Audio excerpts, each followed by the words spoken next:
رسول اکرم صلی اللہ علیہ وسلم نے، اس لیے صحیح بخاری کی روایت سمرہ بن جندب کی روایت ہے کتاب و تعبیر الرؤیا کے اندر، کہ میں نے جب دیکھا ایک شخص بیٹھا تھا اور ایک شخص کے سر پہ ایک فرشتہ پتھر مار رہا تھا اور اس کو کچل رہا تھا۔ میں پوچھا یہ کون ہے؟ جواب ملا الذی یأخذ القرآن ویرفضہ وینام عن الصلاة المکتوبہ، یہ وہ ہے جس نے قرآن تو پڑھا، فرض نماز کے وقت سویا ہوتا تھا۔ اور بزار کی روایت، اور وہ روایت جو آپ عموماً سنتے ہیں کہ اثقل الصلوات علی المنافقین صلاۃ الفجر و صلاۃ العشاء، منافقوں پہ فجر اور عشاء کی نماز بھاری ہوتی ہے۔ اور بزار کی روایت کی میں نے بات کی، الذین تتثاقلت رؤوسهم عن الصلاۃ، جن لوگوں کے سر نماز سے وقت بھاری ہوتے ہیں ان کے منافق ہونے کی نشانی ہے۔ اس لیے اقام الصلاۃ، جب تک نماز کی پابندی نہیں ہے آپ کو کبھی چین نہیں آئے گا، آپ کے کسی معاملے میں کبھی سکون نہیں آئے گا۔ یہ راز ہیں۔ رسول اکرم صلی اللہ علیہ وسلم نے فرمایا فَكَأَنَّمَا وُتِرَ أَهْلُهُ وَمَالُهُ، اس کی اثر کی نماز رہ جائے، وُتِرَ أَهْلُهُ وَمَالُهُ، وہ ایسا ہے اس کی زندگی کا اندر جو بھی مال ہے سارا برباد ہو گیا، اور اس کے خاندان کا ایک بچہ بھی نہیں بچا، سارے مر گئے، اتنا نقصان اس کا ہو گیا۔ اور انسان کہے کہ میرا نقصان ہی نہیں ہوا، لیکن یاد رکھنا میں اور آپ انسان ہونے کے ناطے سے کمزور ہیں، اللہ سے مدد بھی مانگا کریں کہ اللہ ہمیں ہمت دے، توفیق دے۔ یہ شخص جو نماز کی پرواہ نہیں کرتا، یہ خود سوچے اگر وہ وقت میری فلائٹ کا ہو تو میں سوؤں گا؟ بولیں میں نے وہاں سفر پہ جانا ہے، یا میں نے کسی ہاسپٹل میں چیک اپ کروانا ہے، میں نے کسی سے پیمنٹ لینی ہے، میں نے کوئی کام کرنا ہے، اس وقت سویا تھا؟ اگر اس وقت بھی سویا ہے ہم کہیں گے یہ بیمار ہے۔ اگر اس وقت نظر ہی نہیں آتا، وقت پہ پہنچا ہوتا ہے بینک میں بھی، وقت پہ پہنچا ہوتا ہے شاپ پہ بھی، نوکری پہ بھی وقت پہ پہنچا ہوتا ہے کہ ڈاکٹر نے 1 مہینے کے بعد جو ہے اپوائنٹمنٹ دی ہے، اس کا مطلب یہ ہے کہ یہ قصور اس کا ہے، یہ بیماری نہیں ہے۔ اور اسی لیے وہ شیخ سے سوال کرنے والی ماں سوال کرتی ہے کہ میں نے بہت کوشش کی ہے، بیٹے میرے جو ہے نا وہ نماز کے لیے اٹھتے نہیں۔ کہا کذبتی، جھوٹ کہہ رہی ہو۔ اب ایک عورت کو کہہ دیا جائے کہ جھوٹ کہہ رہی ہو تو وہ غصہ تو آئے گا۔ کہا میں نے کبھی جھوٹ نہیں بولا۔ کہا یہ بتاؤ اگر آپ کے بیٹے کے کمرے میں اے سی میں آگ لگ جائے کیا کرو گی؟ قالت اجرہ بعنقی، میں اس کی گردن سے کھینچ کے باہر نکالوں گی تاکہ یہ بچ جائے۔ کہا دنیا کی آگ سے بچانے کے لیے گردن سے پکڑ کے کھینچو گی، جہنم کی آگ سے بچانے کے لیے کیوں نہیں کھینچتی؟ کیوں نہیں کھینچتی؟ تو اللہ سے دعا کیجیے اللہ ہمیں اس کام کو کرنے کی توفیق عطا فرمائے۔ اور یہ کام میری زندگی کا اصل مقصد ہے، یہ کوئی انوکھا کام نہیں ہے۔ مجھے اللہ نے پیدا ہی اس لیے کیا ہے کہ اگر میں 24 گھنٹوں میں آدھ گھنٹہ اللہ کو نہیں دے سکتا، اس کا مطلب یہ ہے کہ میں اپنے آپ سے ظلم کر رہا ہوں۔ اور یہی بات حدیث قدسی بیان کرتی ہے تفرغ لعبادتی، میرے بندے عبادت کے لیے اپنے آپ کو فارغ کر لو، کم از کم اتنا وقت تو نکال لو۔ میں کیا کروں گا اس کے نتیجے میں؟ صرف عبادت نہیں، املأ یدیک رزقا، میں تیرے ہاتھوں کو رزق سے بھر دوں گا تو اسے سنبھالا نہیں جائے گا۔ وَأَمْلَأُ قَلْبَكَ غِنًا، میں تیرے دل کو غنا سے بھر دوں گا، تجھے کبھی فقیری کا ڈر نہیں آئے گا۔ وَإِلَّا تَفْعَلْ، اور اگر تو نے ایسا نہ کیا تو یاد رکھنا أَمْلَأُ يَدَيْكَ شُغْلًا، میں تیرے ہاتھوں کو کاموں سے بھر دوں گا، صبح نوکری الگ شام کو الگ، لیکن اس کے باوجود بھی خرچے پورے نہیں ہوں گے۔ اور وَلَمْ أَسُدَّ فَقْرَكَ، اور تیری فقیری کو میں ختم نہیں کروں گا بلکہ ہر وقت تیرا رونا ہی رہے گا۔ قد افلح المؤمنون الذين هم في صلاتهم خاشعون والذين هم عن اللغو معرضون والذين هم للزكاة فاعلون والذين هم لفروجهم حافظون۔ فلا پاکے ہیں وہ مومن جن کی نمازوں میں خشوع ہے، اور ساتھ اللہ نے 1 سے 2 3 4 باتیں بتا دی کہ کہ اگر کوئی شخص چاہتا ہے کہ خشوع مجھے مل جائے، سب سے پہلا قاعدہ وہ اختیار کرے کہ میں نے لغویات سے اپنے آپ کو بچانا ہے، میں نے اپنی ذمہ داریوں کو ادا کرنا ہے، اپنے مال کی برکت، مال کی پاکیزگی، سوچ میں برکت، سوچ کی پاکیزگی اس وقت تک ممکن نہیں جب تک میرے مال کی زکوٰۃ ادا نہیں ہوگی۔ اور تیسری بات، عزت پہ کوئی کمپرومائز نہیں، اللہ کی نافرمانی کی طرف نہیں جائے گا۔ ایک شخص آنے والا کہتا ہے سرتاج رسول صلی اللہ علیہ وسلم، دو خواہشیں ہیں، کہ بتائیے؟ کہ جی چاہتا ہے میں کائنات میں سب سے نیک بن جاؤں۔ کتنی بڑی خواہش ہے۔ قال اتق المحارم تکن اعبد الناس، حرام چیزوں کے قریب نہ جانا، تم سے بڑھ کے دنیا میں کوئی نیک نہیں ہوگا۔ کہا سرتاج رسول ایک اور بھی خواہش ہے۔ کہا فرمائیے؟ کہ جی چاہتا ہے جس طرح میں پوری دنیا سے نیک بن جاؤں، پوری دنیا سے امیر بھی بن جاؤں۔ کہا بن سکتے ہو۔ وارض بما قسم اللہ لک تکن اغنى الناس، جو کچھ اللہ نے تمہیں دیا ہے اس پہ راضی ہو کے کہہ دو الحمدللہ، اللہ تیری ہی تعریفیں ہیں، میں تو اس لائق نہیں تھا جو تو نے عطا کر دیا ہے، تم پوری کائنات سے امیر اور غنی بن جاؤ۔ نماز کے اندر جس شخص کے جسم اور اعضاء میں سکون پیدا نہیں ہوتا وہ خشوع کو نہیں سمجھتا۔ تیسرا معنی التواضع، جب تک اس کے اندر عز و انکساری نہیں آتی نماز پڑھتے وقت، اس وقت تک بھی وہ خشوع کا معنی نہیں سمجھا۔ وَإِنَّهَا لَكَبِيرَةٌ إِلَّا عَلَى الْخَاشِعِينَ، یہ نماز بھاری اور بوجھل کن پہ ہوتی ہے؟ سوائے ان کے جو خشوع اختیار کرنے والے ہیں، جو لوگ تواضع اختیار کرنے والے ہیں، رب کو اپنا رب مان کے اپنی کوئی حیثیت نہیں سمجھتے، اللہ تعالیٰ ان پہ پھر یہ نماز ہلکی کر دیتے ہیں۔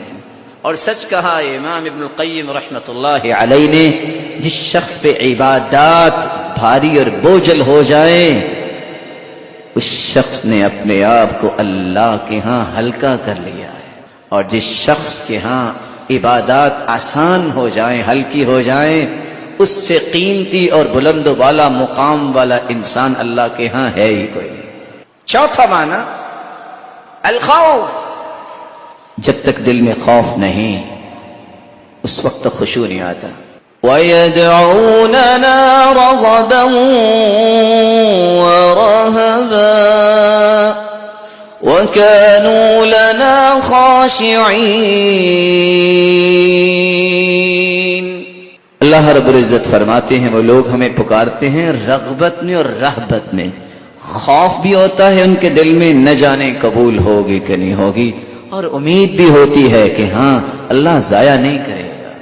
وَكَانُوا لَنَا خَاشِعِينَ، لیکن باوجود کے عبادات اور اللہ کے اوامر کی پابندی کرنے کے باوجود بھی ان کے اندر خوف پایا جاتا ہے۔ اور کیسا خوف؟ عمر رضی اللہ تعالیٰ عنہ جب آخری سانسوں میں تھے تو عبداللہ بن عباس رضی اللہ تعالیٰ عنہ تشریف لائے اور کہتے ہیں آپ کیوں پریشان ہیں؟ لَكَ قَدَمٌ فِي الْإِسْلَامِ، آپ نے اسلام کے لیے اتنا کچھ کیا۔ کہتے ہیں بس یا ابن عباس، اے عبداللہ بن عباس، بس اور کچھ نہ کہو، قیامت کے دن اللہ مجھے برابر برابر چھوڑ دے، نہ مجھ سے کچھ لے نہ مجھے کچھ دے، میں اس پہ بھی راضی ہوں۔ آج ہم نے کچھ کیا نہیں ہوتا تو ہم کس کس چیز کے نعرے لگا دیتے ہیں۔ یہ اس ہستی کی بات ہے جس کی رائے پہ قرآن اترا کرتا تھا، جس کا تسلط شیطان پہ ایسا تھا جس راستے پہ عمر چلتے شیطان وہ راستہ چھوڑ دیتا تھا۔ یہ وہ شخص ہے جس کو اللہ تعالیٰ نے اسلام کی قوت کے لیے اپنے پیارے پیغمبر کی صحبت میں بھیجا، اور اللہ نے پھر اسلام کو قوت دی، اور وہ خوف کس چیز کا محسوس کر رہے ہیں کہ مجھے برابر برابر چھوڑ دے اللہ تعالیٰ تو میں اس پہ بھی راضی ہوں۔ پانچواں معنی الیبس والجمود، وَتَرَى الْأَرْضَ خَاشِعَةً فَإِذَا أَنزَلْنَا عَلَيْهَا الْمَاءَ اهتزت وربت وترى الارض خاشعة، تم دیکھو گے، تم دیکھتے ہو زمین جامد ہے، سخت زمین ہے، حرکت نہیں کرتی، جو ہی پانی اس میں اللہ رب العزت کی طرف سے نازل ہوتا ہے، اہتزت وربت، کس طرح اس سے بالیاں اور پھول اور کس طرح ہریالی نکلتی ہے۔ جس طرح زمین حرکت نہیں کرتی، اس طرح نماز کے اندر کیفیت ہو، حرکت نہ کرے۔ ہاں انسان ہے، وہ حرکات جو انسانی بشریت کے تقاضے کے مطابق اس کی کنٹرول میں نہیں، رکوع سجدہ تو کرے گا لیکن دائیں دیکھ رہا ہے نماز میں، بائیں دیکھ رہا ہے، اور کبھی دیکھ رہا ہے کہ چھت کیسی مسجد والوں نے بنائی ہے، پنکھے شمار کر رہا ہے۔ میرے پیارے بھائی، یہ آپ کی ذمہ داری تو نہیں، وہ جنہوں نے مسجد کا اہتمام کیا ہے ان کے پاس بہت تجربہ ہے، وہ اور اچھا بنا سکتے ہیں، آپ بالکل ٹینشن نہ لیں، آپ اپنی نماز کو خوبصورت بنائیں۔ اس لیے حسن بصری رحمت اللہ علیہ نے جب دیکھا کہ ایک آدمی کبھی بالوں کے ساتھ ادھر کھیل رہا ہے، کبھی ادھر کھیل رہا ہے، تو کہتے ہیں لو خشع قلبہ لخشعت جوارحہ، اگر اس کے دل میں خشوع ہوتا تو اس کے جسم کے اعضاء، ہاتھوں اور بقیہ اعضاء میں بھی خشوع ہوتا۔ اس کے دل میں خشوع نہیں ہے تو اس کو پرواہ ہی نہیں ہے، جدھر سے ہاتھ جاتا ہے جانے۔ اور علی رضی اللہ تعالی عنہ اس لیے کہا کرتے تھے خشوع یہ ہے اللہ یلتفت یمینا ولا شمالا، خشوع یہ ہے کہ دائیں بائیں تمہیں دیکھنے کی ضرورت نہیں ہے، ولا يعرف من عن یمینی وعن شمالی، اور اس کو اس کی پہچان کی بھی ضرورت نہیں ہے کہ میرے ساتھ دائیں طرف کون کھڑا ہے اور بائیں طرف کون کھڑا ہے۔ اور جو یہ پہچان کرنے کی کوشش کرتے ہیں اور پہچان کر کے نمازیں پڑھتے ہیں کہ آج وہ فلاں مجھے دیکھ رہا ہے تو مجھے نماز خوبصورت پڑھنی ہے، وہ رب کی مراقبت کو نہیں سمجھتا کہ میرا رب دیکھ رہا ہے۔ قیامت کا دن ہوگا، صحیح بخاری کی روایت ہے، یکشف ربنا سبحانہ وتعالی عن ساقہ فیسجد له کل مؤمن ومؤمنہ، قیامت کے دن مالک الملک اپنی مبارک پنڈلی سے نور کے پردے ہٹائیں گے، ہر مومن مرد اور مومنہ عورت جو ہے وہ سجدے میں گر جائے گی۔ فیبقى من كان يسجد في الدنيا سمعة ورياء، اور وہ لوگ سجدہ نہیں کر پائیں گے جو دنیا میں ریاکاری، لوگوں کو راضی کرنے کے لیے، دکھلاوے کے لیے سجدے کیا کرتے تھے۔ فیذهب لیسجد، وہ سجدہ کرنے کی کوشش کریں گے، فیعود ظہرہ طبقا واحدا خر على قفاه، سجدہ کرنا چاہیں گے بھی کمر تختہ بن جائے گی، آگے نہیں پچھلی طرف گر جائیں گے۔ میرے معزز اور محترم بھائیوں، اس لیے نماز کی خوبصورتی کا زاویہ یہ درست ہو کہ میں نے خوبصورت بنانا ہے تو اپنے رب کو راضی کرنے کے لیے۔ اس لیے رسول اللہ صلی اللہ علیہ وسلم نے فرمایا تھا، شداد بن اوس رضی اللہ عنہ ارضاہ بیان کرتے ہیں، ان اول ما يرفع من الناس الخشوع، لوگوں سب سے پہلے جس نعمت کو اٹھا لیا جائے گا وہ خشوع کی نعمت ہوگی۔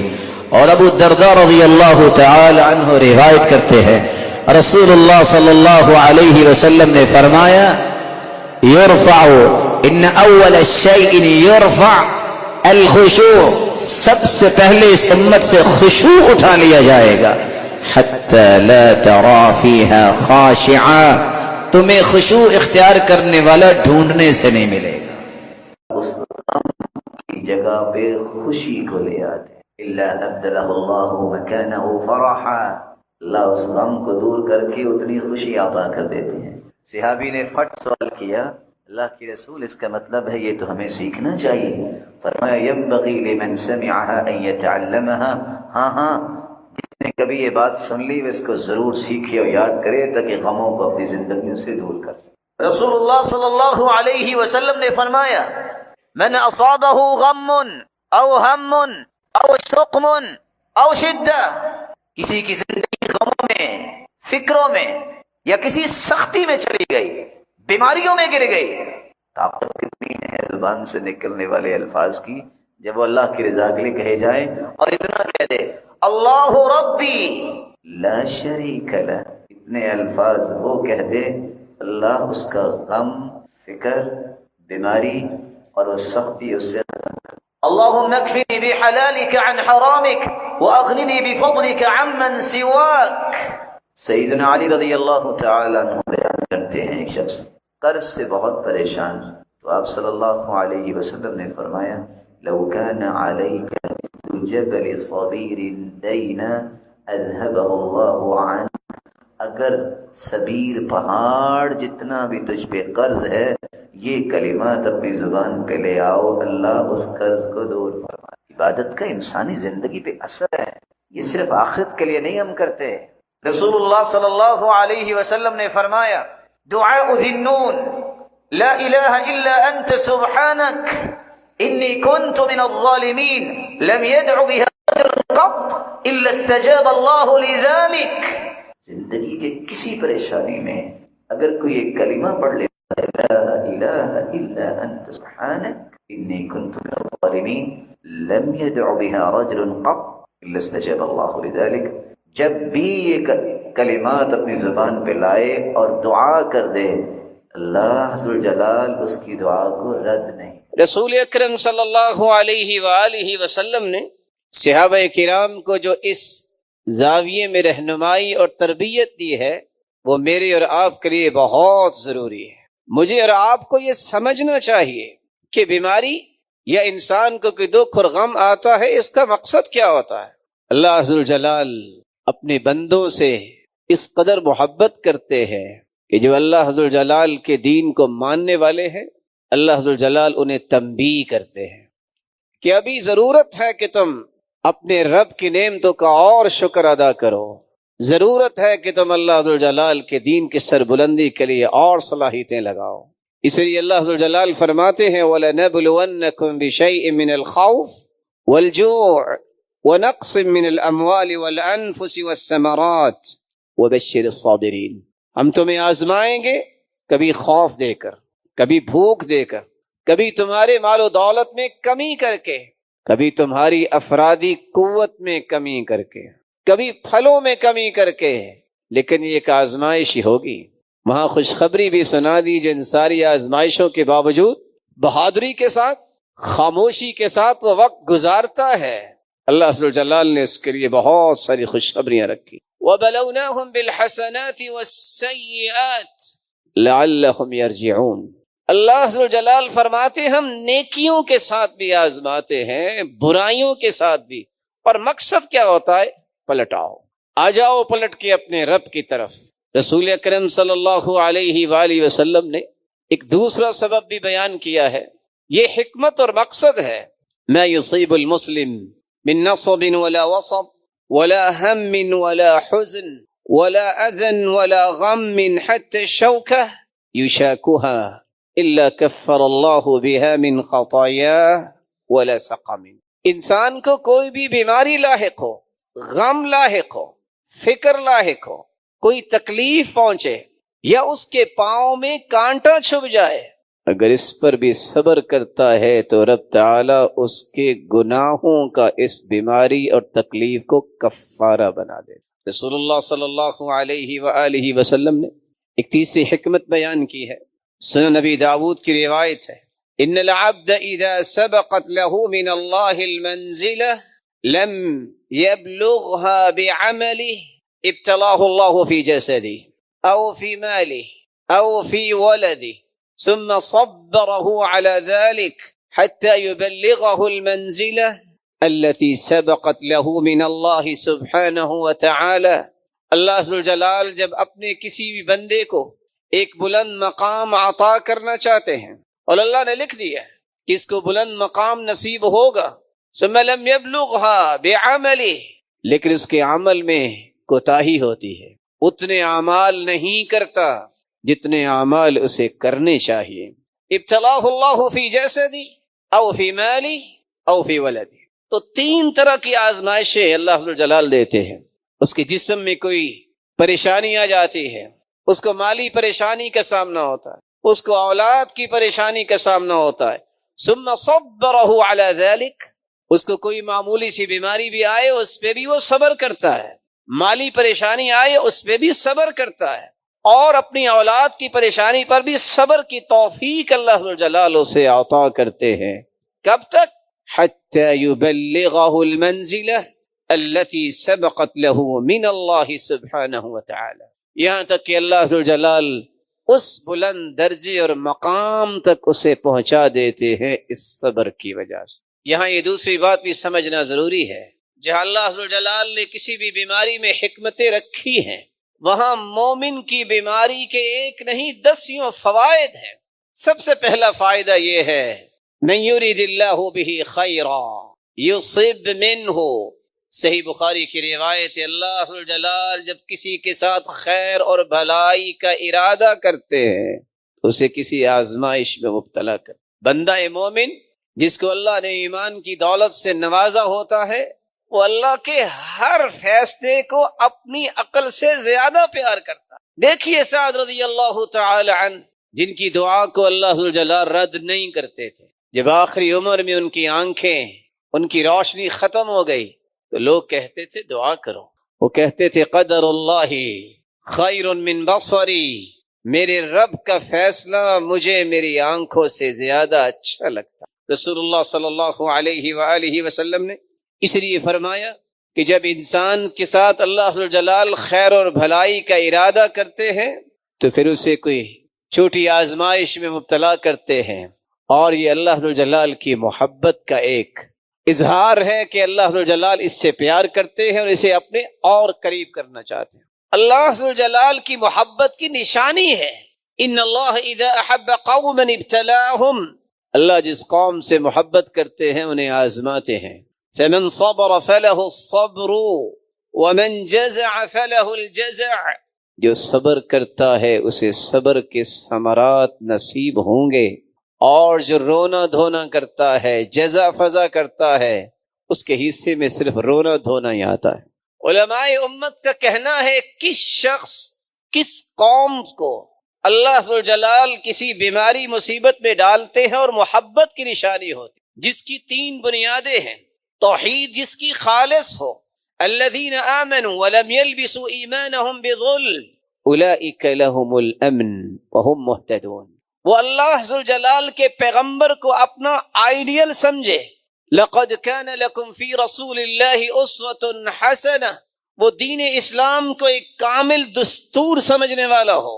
ان الدین عند اللہ الاسلام، تو جس کی اللہ ذو الجلال نے توحید کو خالص رکھا ہو، جس نے اپنا آئیڈیل رول ماڈل محمد مصطفیٰ کو بنایا ہو، جو اسلام کو اپنے لیے مکمل اور کامل دستور سمجھتا ہو اور عمل کرتا ہو، ایسے انسان کی دکھ اور بیماری کو اللہ ذو الجلال نعمت بناتے ہیں۔ مت سمجھیے گا کہ اگر کافر بیمار ہو تو یہ بھی اللہ کی محبت کی نشانی ہے، نہیں، یہ صرف ان لوگوں کے لیے ہے جن کو اللہ ذو الجلال نے ایمان کی دولت سے نواز رکھا ہے۔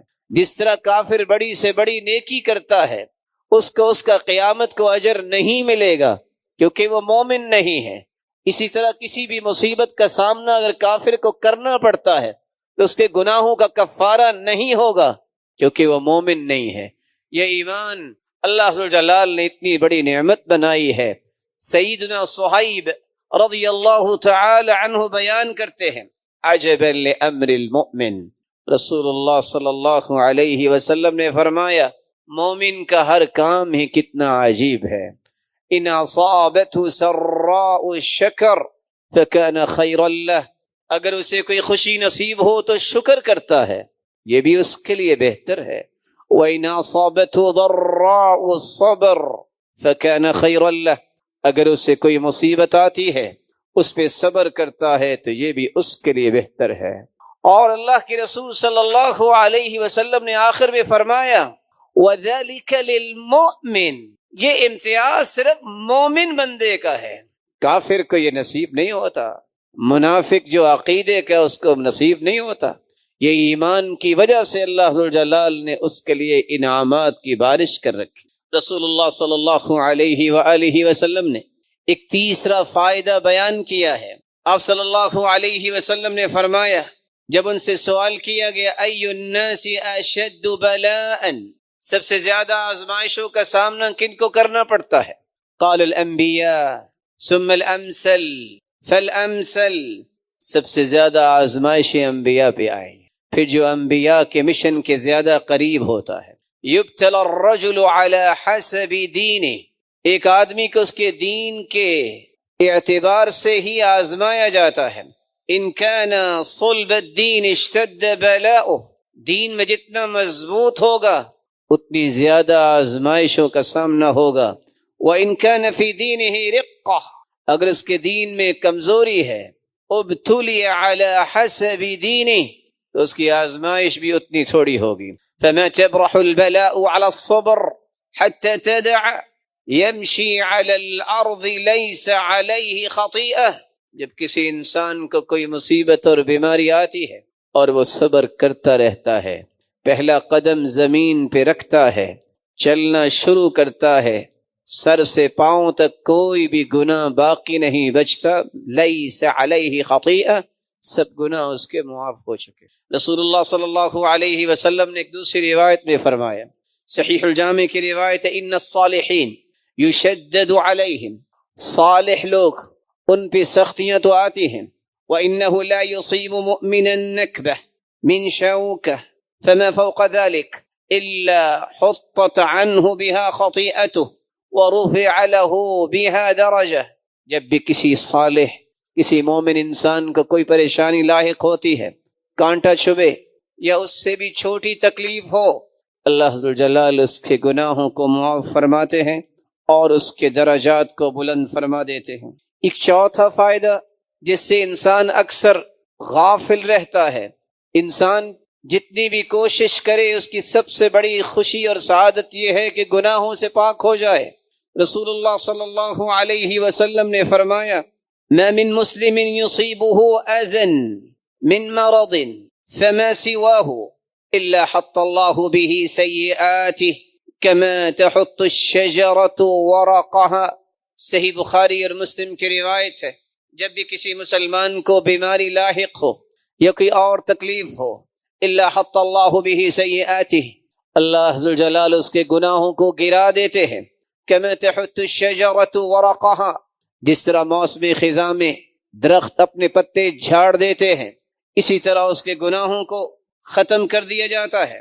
رسول اللہ صلی اللہ علیہ وسلم کے پاس صحابی عبداللہ ابن مسعود رضی اللہ تعالی عنہ تشریف لاتے ہیں، صحیح بخاری اور مسلم کی روایت ہے، فرماتے ہیں وَهُوَ يُوعَكْ، اللہ کے رسول صلی اللہ علیہ وسلم بخار کی حالت میں ہیں، فَمَسَسْتُهُ بِيَدِي، میں نے اپنے ہاتھ سے آپ کا جسد اطہر اس کو چھوہا، پھر میں کہنے لگا إِنَّكَ لَتُوعَكُ وَعْكًا شَدِيدًا، اللہ کے رسول آپ تو سخت بخار میں مبتلا ہیں۔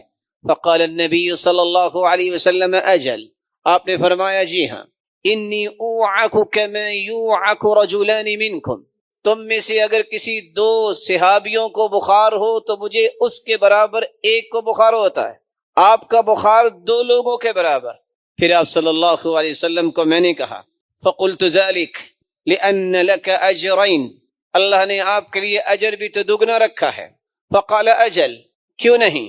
رسول اللہ صلی اللہ علیہ وسلم نے ایک تیسری روایت میں فرمایا عظم الاجر عند عظم المصیبہ، جتنی مصیبت بڑی ہوگی اجر بھی زیادہ ہوگا۔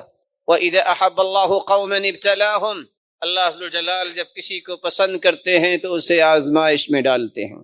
رسول اللہ صلی اللہ علیہ وسلم نے ساتھ خوشخبری بھی سنائی، صحت مند حالت، صحت مند کی جو حالت ہوتی ہے بسا اوقات نماز چھوڑ دیتا ہے، بسا اوقات سستی کرتا ہے، بسا اوقات پوری نماز نہیں پڑھتا، بسا اوقات دل لگا کے نماز نہیں پڑھتا، لیکن خوش نصیب ہے وہ جو صحت کی حالت میں پوری نماز پڑھتا ہے، دل لگا کے پڑھتا ہے، پھر بیمار ہو جاتا ہے، بیماری کی حالت میں وہ خشوع نہیں رہتا، وہ خضوع نہیں رہتا، لیکن اللہ عز و جلال بسا اوقات وہ کھڑا ہو کے نماز بھی نہیں پڑھتا، بسا اوقات بیٹھ کے بھی نماز نہیں پڑھ سکتا، بسا اوقات لیٹ کر بھی نماز پڑھنے میں دشواری ہوتی ہے، اشارے سے نماز پڑھتا ہے۔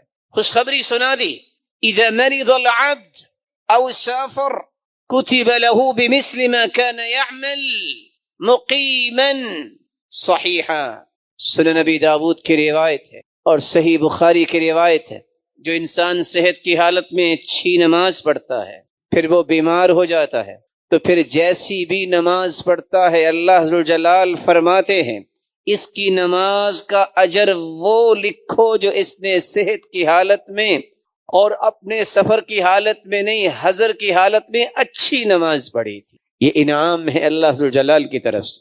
بلکہ شداد ابن اوس رضی اللہ تعالی عنہ روایت کرتے ہیں، اور سنابحی رضی اللہ تعالی عنہ روایت کرتے ہیں، یہ دونوں صحابی ایک صحابی کی عیادت کرنے گئے، کہنے لگے کیف اصبحت، سناؤ کیا حال ہے؟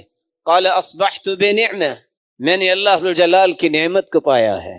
اصبحت بنعمہ، اللہ کی نعمت ہے، اس کا فضل اور عنایت ہے۔ قال شداد، تو شداد صحابی بیان کرنے لگے ابشر بکفارات السیئات، خوش ہو جاؤ گناہوں کا کفارہ بن گیا، وحط الخطایا، گناہوں کی معافی کے اس مرحلے میں خوش ہو جاؤ۔ فإنی سمعت رسول اللہ صلی اللہ علیہ وسلم، میں نے اللہ کے رسول صلی اللہ علیہ وسلم سے سنا تھا، ان اللہ عز وجل یقول، اللہ جلال فرماتے ہیں اذا انا ابتلیت عبدا من عبادی مؤمنا، جب میں کسی مومن بندے کو آزمائش میں ڈالتا ہوں، فحمدنی علی ما ابتلیتہ، اور وہ پھر بھی میری تعریف ہی کرتا ہے، الحمدللہ کہتا ہے، العافیہ کہتا ہے، شکر بجا لاتا ہے، حالانکہ میں نے اسے آزمائش میں ڈالا ہے، فاجروا له ما كنتم تجرون له وهو صحیح، میرے فرشتوں انا قیدت عبدی، میں نے ہی یہ بیماری کی زنجیریں ڈالی ہیں، لیکن سنو جو پہلے عمل کر رہا تھا